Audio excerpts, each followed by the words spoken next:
soo dhaweynta musharax xildhibaan caananuug saa taqaanaanba waa ka mid ahaa xildhibaanadii hore ee dowladda federaalka ka soo shaqeeyey waqti dheer khibrad badanna u leh maaragtay nidaamka dowladda federaalka iyo dalka guud ahaan ma aha nin siyaasadda ku cusub aad baana maaragtay inoo farax gelinaysaa imaatankiisa maanta oo isagoo ah haddana musharax u taagan qabashada xilka musharaxiinta dowladda federaalka ahna maaragtay xildhibaan ka soo jeeda deegaanka Jubbaland aad baan ku soo dhaweynaynaa musharax xildhibaan soo dhow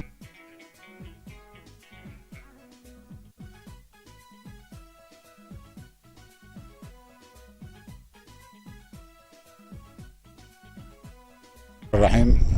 السلام عليكم وإذن سلام يا دمان أنا كمية حلبانة جبلان وحن للسعودي حلبان كمشرعة عن نقبة للسعودي وحن ما هذا لنا إله كسوكو ذات كنا سودوية سيد المسؤولين تا أو حلبانة جبلان مراها إلى بارك أضياء شدقن كها وينك عاد بان وقف رحسنا هاي أنا للسعودي وفد على نوق وحن فيها إنه يمد قبل كيسي دقبديسي kismaayo aad u sii horumaraysa nabadgelyada ay taamtahay ilaa iyo gudaha dalka ilaa ay dibadda ayaamahan aad looga imaanayo ayadoo ay taagan yihiin musharaxiin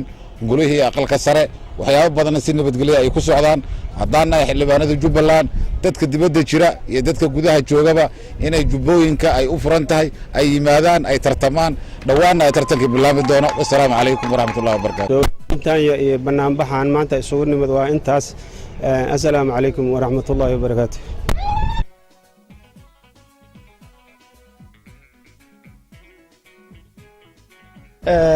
odayaasha dhaqanka oo beesha gabdhaha saraakiisha xildhibaanka iyo maareeyaha dhammaan intii soo dhaweysay oo dhan si diiran ayaan ugu mahadcelinayaa mahadcelintaas kadib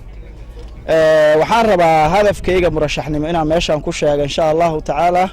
iyo targetka iyo waxaan hiigsanayo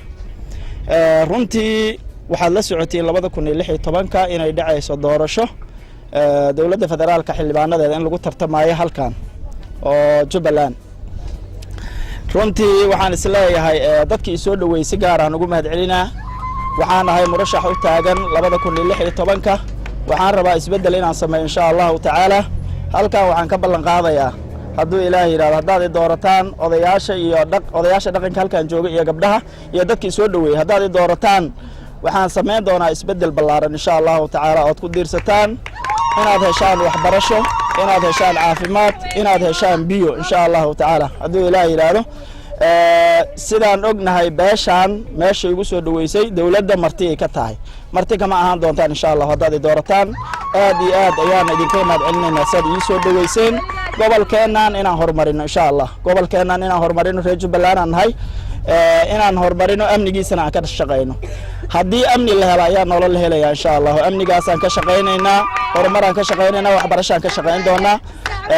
saxaafadda sida ugu soo qayb gashayna aadaan ugu mahadcelinaynaa kulankeena kan kelima ahaan doona xafladan qabsan doonaa insha Allah tacaala taasaan idinku casuumaynaa waana mahadsantihiin